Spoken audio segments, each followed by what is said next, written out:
Bonjour à tous.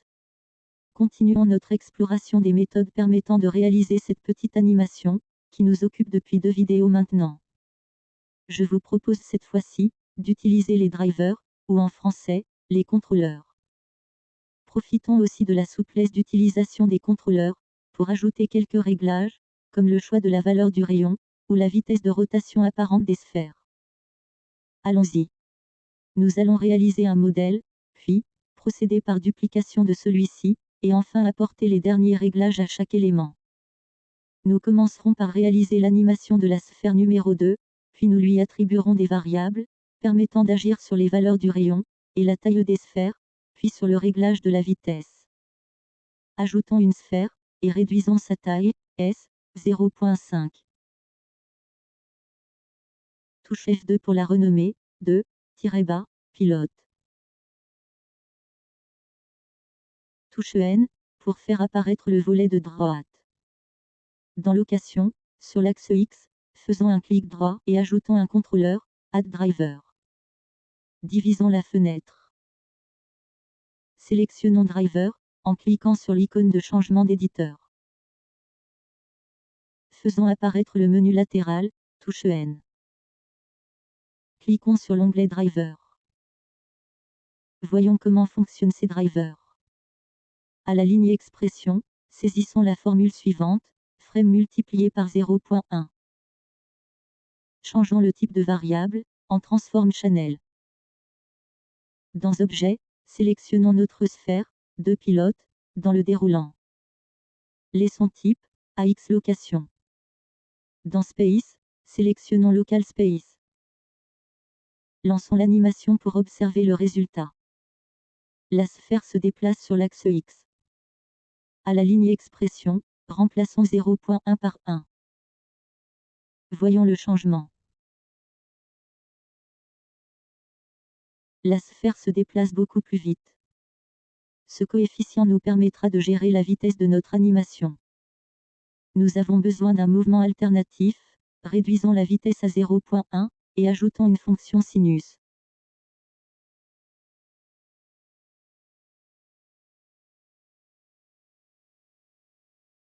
Nous venons de créer notre mouvement alternatif, sans ajouter aucune clé d'animation.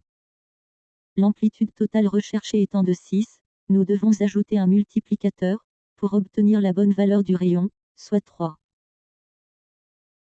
Cette sphère numéro 2, doit suivre une trajectoire inclinée à 22,5°, soit π/8, en radians. Donnons-lui cette orientation, sur l'axe X, en multipliant notre formule actuelle, par cos, ouvrir la parenthèse, π/8, fermer la parenthèse. Ajoutons un driver sur l'axe Y. Copions l'expression de X vers Y, sélectionnons la formule, puis CTRL-C. Dupliquons également la variable en cliquant sur l'icône de gauche. Sélectionnons l'axe Y, collons notre formule par un CTRL-V, et collons la variable, en cliquant sur l'icône de droite. Supprimons la variable déjà existante, en cliquant sur la petite croix. Dans l'expression, remplaçons cosinus par sinus. Passons en vue de dessus, touche 7, pour voir le résultat. La fonction de base est réalisée, voyons maintenant pour piloter les autres valeurs. Ajoutons maintenant les variables, qui nous permettront d'agir sur la valeur du rayon et sur celle de la vitesse. Cliquons sur l'icône Propriétés des objets. Tout en bas, cliquons sur Custom Property, puis clique sur Add, 2 fois. Cliquons sur le premier Edit, et renseignons les données pour définir les valeurs du rayon. Remplaçons Prop, par un R majuscule. Dans Property Value, saisissons 1, sans point ni 0, pour n'avoir que des valeurs entières affichées. Dans Valeurs par défaut, saisissons 3. Dans la case Min, qui définit la valeur du rayon le plus petit, saisissons 1. Dans la case Max, qui définit la valeur du rayon le plus grand, saisissons 6. Enfin cliquons sur OK pour valider la création de cette propriété, et passons à la suivante. Cliquons sur Edit, remplaçons Prop1 par vitesse. Laissons Property Value à 1.0. Passons la valeur par défaut à 0.1. Laissons les valeurs mini et maxi par défaut, et cliquons sur OK pour valider la création de cette variable. Retournons dans nos contrôleurs. Ajoutons une nouvelle variable en cliquant sur Add Input Variable. Dans la première ligne, changeons le type noSingleProperty, property, puis saisissons le R majuscule, à la place de var. À la ligne prop, sélectionnons pilotes. Puis, dans le panneau Custom Property, faisons un clic droit sur la valeur 1 du rayon, et sélectionnons Copy Data Path. Dans le contrôleur, faisons un clic gauche sur Path, et collons cette valeur, CTRL V. Répétons cette séquence pour créer la variable vitesse. Remplaçons var par vit. Dans Prop, sélectionnons pilotes. Copiez le chemin depuis les propriétés de l'objet, et collez ce dernier dans la case Path. Nous pouvons remplacer la valeur 3, dans la formule, par le R majuscule. Le 0.1, de la frame par vit. Copions maintenant ces variables sur l'autre axe. Cliquons sur la première icône, ayant une flèche dirigée vers le haut. Changeons d'axe, et cliquons sur la seconde icône, flèche vers le bas, pour coller nos variables. Supprimons la variable existante, en cliquant sur la croix. Remplaçons la valeur 3 dans la formule, par le R majuscule, et la valeur 0.1, par vit. Lançons l'animation. Nous pouvons agir sur ces valeurs, en cliquant sur l'onglet Property, dans le panneau latéral N, et ainsi faire varier l'amplitude et la vitesse.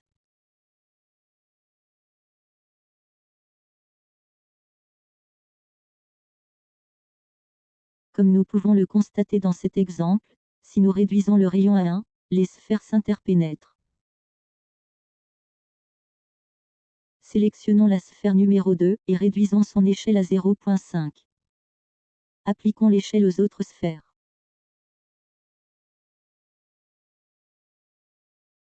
Nous avons toujours une interférence, réduisons à 0.25, et appliquons cette échelle à l'ensemble des sphères.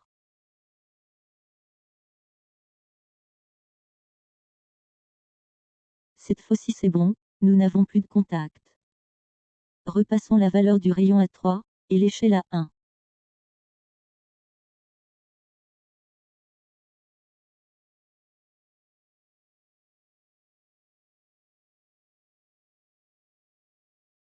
Tout a l'air correct. Nous allons synchroniser la taille des sphères avec la valeur du rayon.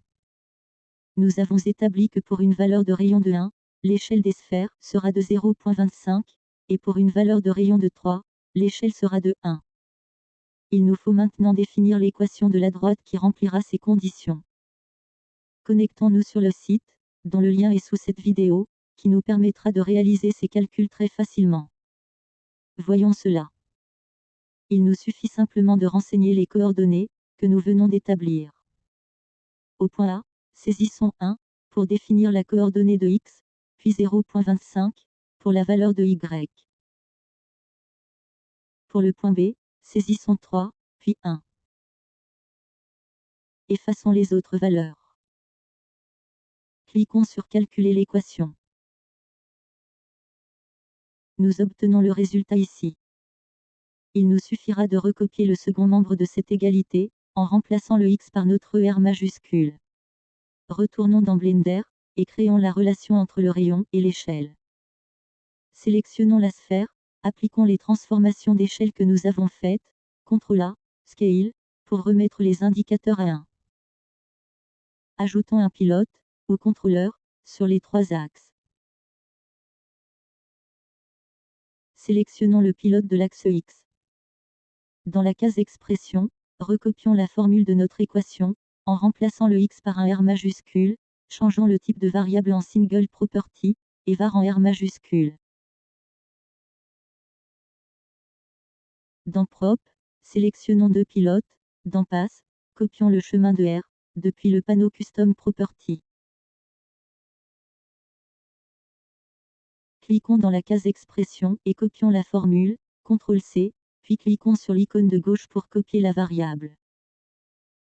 Sélectionnons l'axe Y, et collons l'expression, CTRL-V, ainsi que la variable en cliquant sur l'icône de droite. Supprimons la variable par défaut. Répétons l'opération sur l'axe Z. Pour effacer le message d'erreur quand ce dernier apparaît, cliquons sur le bouton de mise à jour des données. Vérifions les valeurs que l'on obtient en faisant varier le rayon. Pour rappel, si R égale 1, l'échelle doit être de 0.25, et de 1 pour un rayon de 3. Continuons, et créons la sphère numéro 3. Sélectionnons la sphère de pilote, et dupliquons-la, Shift-D. Renommons-la 3. Sur les axes X et Y, dans la formule remplaçons le diviseur 8 par 4, pour obtenir π sur 4. Remplaçons le 3 de prop par le 2 pilote, dans chaque variable des axes X et Y, et aussi dans les variables d'échelle, ceci pour toutes les variables. De cette façon, en sélectionnant la sphère 2, nous pourrons agir sur le rayon et la vitesse de toutes les sphères en même temps depuis un seul bouton.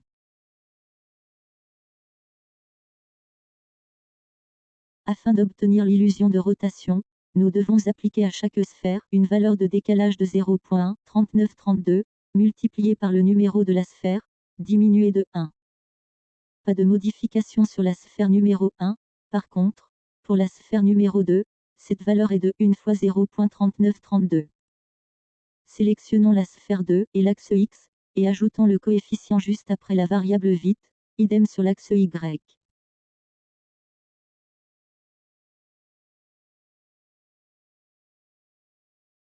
Pour la sphère numéro 3, cette valeur sera 2 fois 0.3932, et ainsi de suite jusqu'à la 8e. Sélectionnons la sphère 3, et ajoutons le coefficient sur les deux axes. Sélectionnons l'axe X, et ajoutons, plus 2, multiplié par 0.3932, à la suite de la variable vite.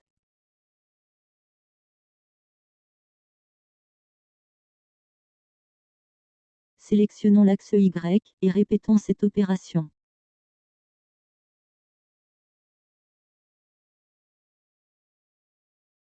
Lançons l'animation pour en vérifier le bon déroulement.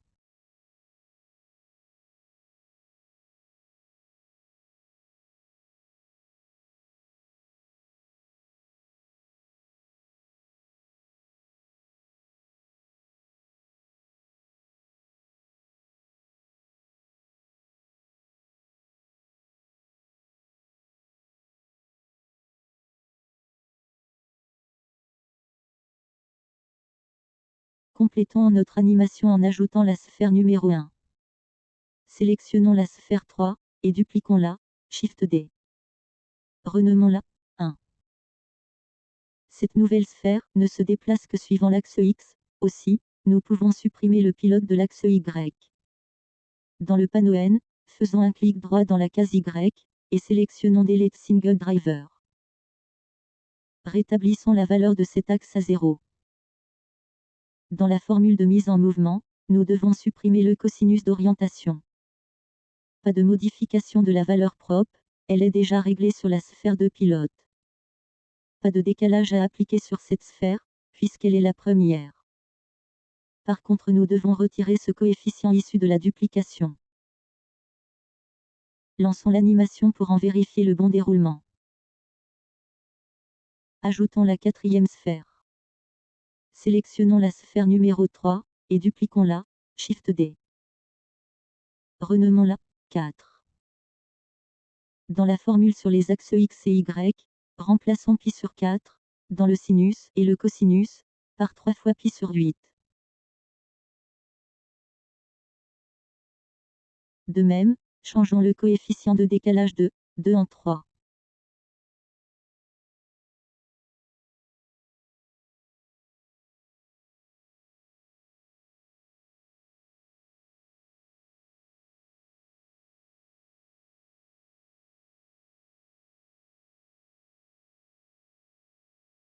Créons la sphère numéro 5, à partir de la numéro 3. Sélectionnons la sphère, et dupliquons-la, Shift-D. Renommons-la 5. Cette sphère ne se déplace que sur l'axe Y, aussi nous pouvons supprimer le pilote de l'axe X. Réinitialisons l'axe X à 0. Dans la formule, remplaçons π sur 4 par π sur 2. Changeons le coefficient de décalage de 2 en 4. Relançons pour voir. Ajoutons la sphère numéro 6, qui est la symétrique de la sphère numéro 4. Sélectionnons la sphère numéro 4, et dupliquons-la, Shift D. Renommons-la 6. Dans la formule de l'axe X uniquement, ajoutons un signe moins devant le R. Remplaçons le coefficient 3 par 5. Sur l'axe Y, nous n'avons qu'à remplacer le coefficient 3 par 5.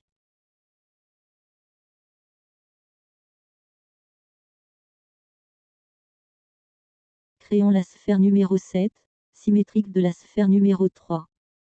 Sélectionnons la sphère numéro 3, et dupliquons-la, Shift D. Renommons-la 7. Comme pour la sphère précédente, dans la formule de l'axe X uniquement, ajoutons un signe moins devant le R.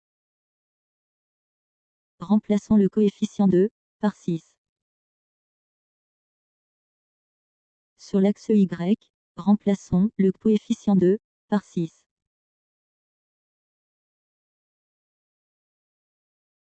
Continuons, et créons la dernière sphère, qui est aussi symétrique.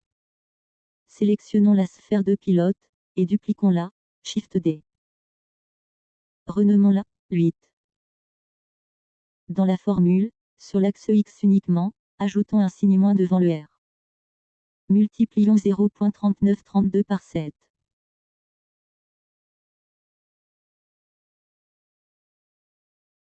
Remplaçons le 8 de prop par 2 pilotes, dans chaque variable.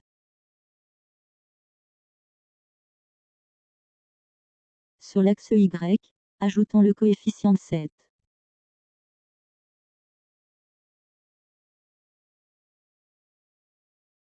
Modifions le 8 de prop en 2 pilotes.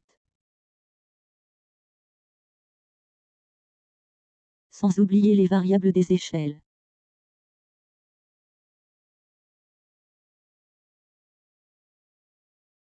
Une dernière fois, lançons l'animation pour vérifier que tout fonctionne bien. Nous pouvons agir sur la vitesse et la taille des sphères. Sélectionnons la sphère de pilote, et cliquons sur les compteurs dans les propriétés du menu N.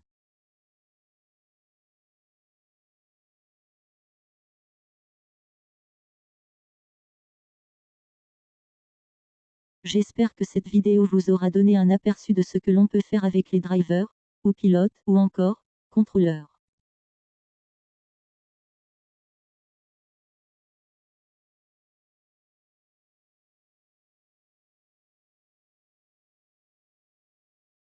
Je vous souhaite bon blend, et vous dis à bientôt pour une nouvelle vidéo.